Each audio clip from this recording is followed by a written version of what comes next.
Der Planet Pflaume 2. Bobby holt ein dickes Buch hervor. Hier ist es. Pflaume 2, Quadrant 1, Koordinaten 2.3. Wie? Fragen Kokosnuss, Mathilda und Oskar. Auf Pflaume 2 gibt es eben Pflaumen, bloß Bobby lässt die Schultern hängen. Ich weiß den Weg nicht. In Navigation hatte ich eine ungenügend im Zeugnis. Zeig mal, sagt das Stachelschwein und schnappt sich das Buch. Mathilda liest eine ganze Weile, wiebt nachdenklich mit dem Kopf, tippt etwas in den Computer und murmelt faszinierend. Wie? Fragen Kokosnuss und Bobby gleichzeitig. Mathilda grinst und verkündet Kurs 4.6 Knorp 2. So kommen wir nach Pflaume 2. Und die Pflaumen reichen auch, bis wir dort sind. Bobby blickt auf Mathildas Bildschirm. Potzpappelpupp, du bist ein Genie. Spitze, Mathilda, ruft Kokosnuss und geht auf Knorp 2. Mathildas Berechnungen stimmen genau. Und wenig später landet der Raumgleiter auf dem kleinen Planeten Pflaume 2. Bobby holt ein paar Obstkörbe hervor und sagt, alle raus zum Pflaumensammeln. So machen sich die 4 Abenteurer auf, die Körbe zu füllen. »Wo ist eigentlich Oskar?« fragt Mathilda.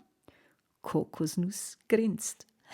Der ist hinter einen Baum gegangen, weil er zu viele von diesen Pflaumen gegessen hat. In diesem Augenblick zischt etwas Großes über ihre Köpfe hinweg.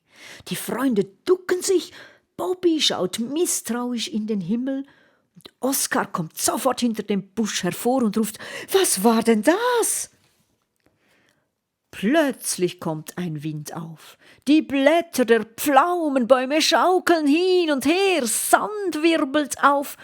Bobby packt seinen Korb und schreit, »Die Pampelonen, weg hier!« Blitzschnell folgen die Freunde dem flüchtenden Bobby zurück zum Raumgleiter.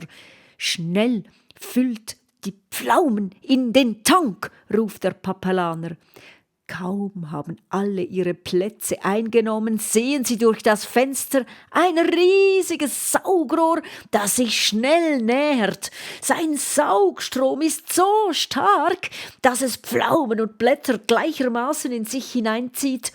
Nur die kahlen Bäume bleiben stehen. »Was ist das?« fragt Mathilda mit zitternder Stimme. »Der große Sauger«, antwortet Bobby und leitet die Startsequenz ein. Knorp 4, Kurs 1.3. Roger, rufen Kokosnuss und Mathilda. Der Raumgleiter hebt ab, doch der Luftstrom des Saugers hat ihn schon erreicht. »Wir werden in den Sauger gezogen«, schreit Mathilda.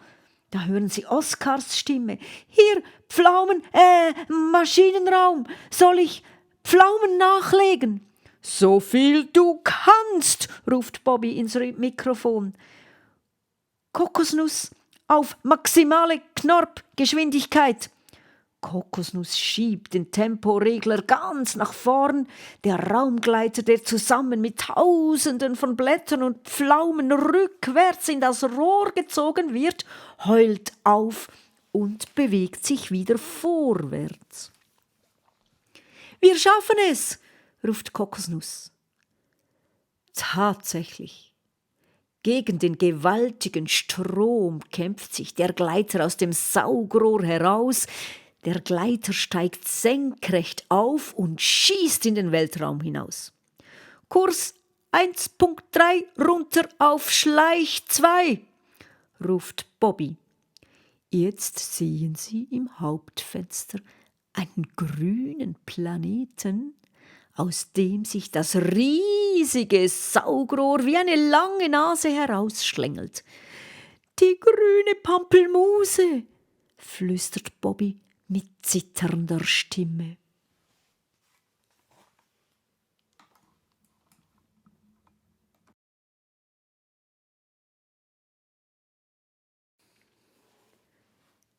Die grüne Pampelmuse.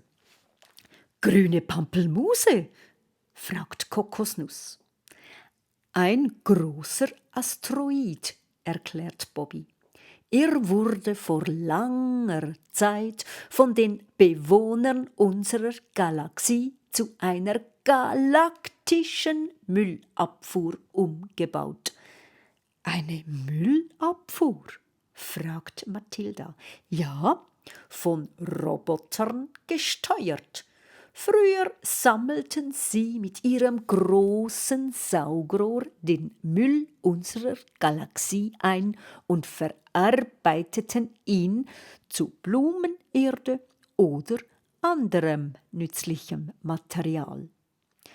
Doch eines Tages kam es zu einem Fehler im Computersystem.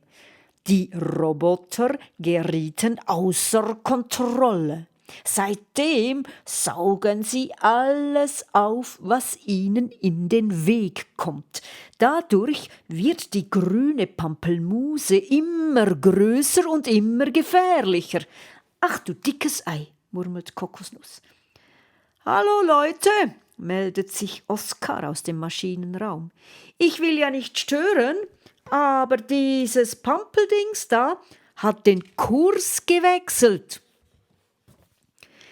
Sieht ein bisschen so aus, als käme es auf uns zu, und zwar direkt.« Tatsächlich, die grüne Pampelmuse steuert auf den Raumgleiter zu. »Alle Maschinen, stopp«, ruft Bobby. »Tarnkappe aktivieren, Code 007.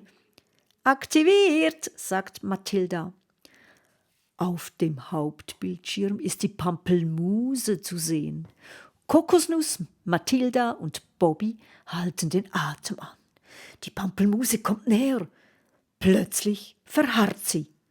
Der große Sauger bewegt sich, erst zur einen Seite, dann zur anderen. Jetzt schwärmen kleine Raumjets aus.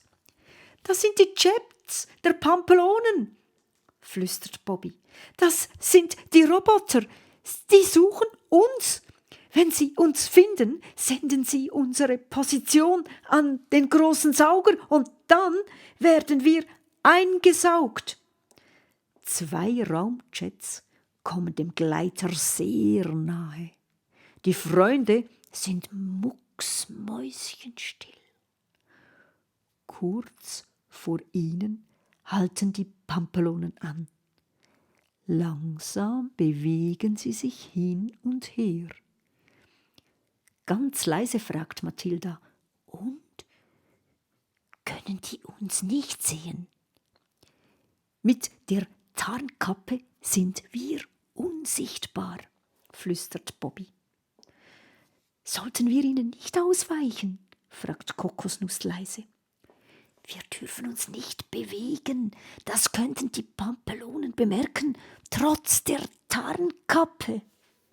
Außerdem würden ihre Sensoren sofort die Hitze unserer Triebwerke anzeigen.«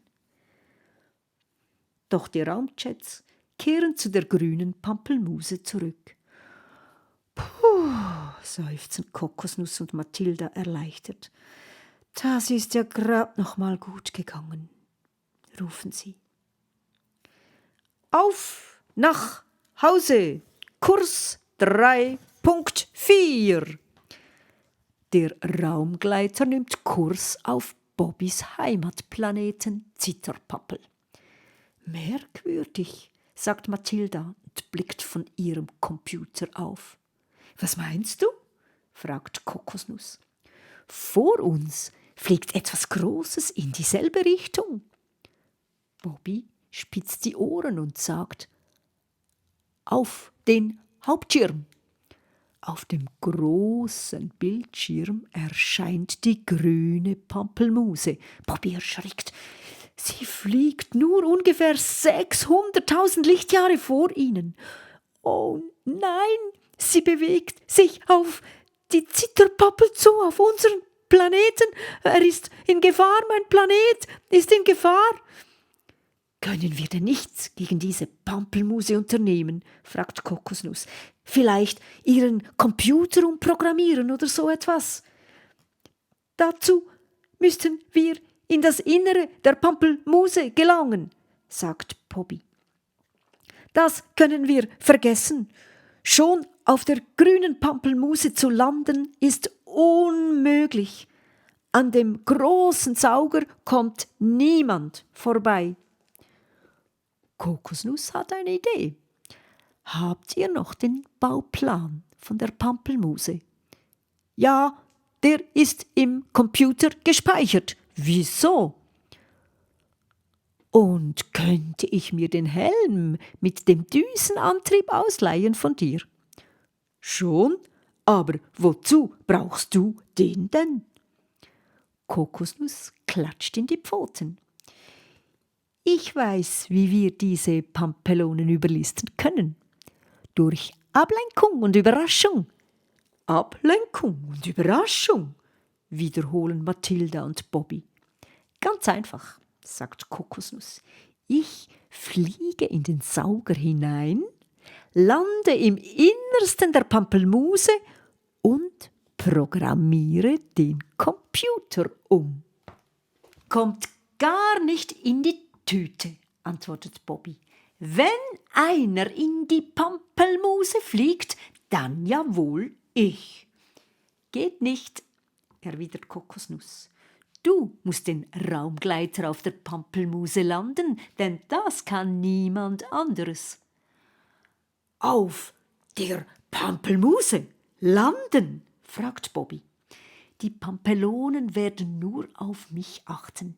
Dann könnt ihr heimlich auf der Pampelmuse landen, um mich abzuholen. Murmelt Bobby nachdenklich. Aber den Computer neu zu programmieren ist nicht so einfach. Ihr könnt mich über Funk anleiten, schlägt der kleine Drache vor. Ich weiß nicht, sagt Mathilda. Das könnte auch schief gehen. Ich finde den Plan prima, meldet sich Oskar über den Bordfunk und legt Pflaumen nach, damit sie die Pampelmuse einholen können.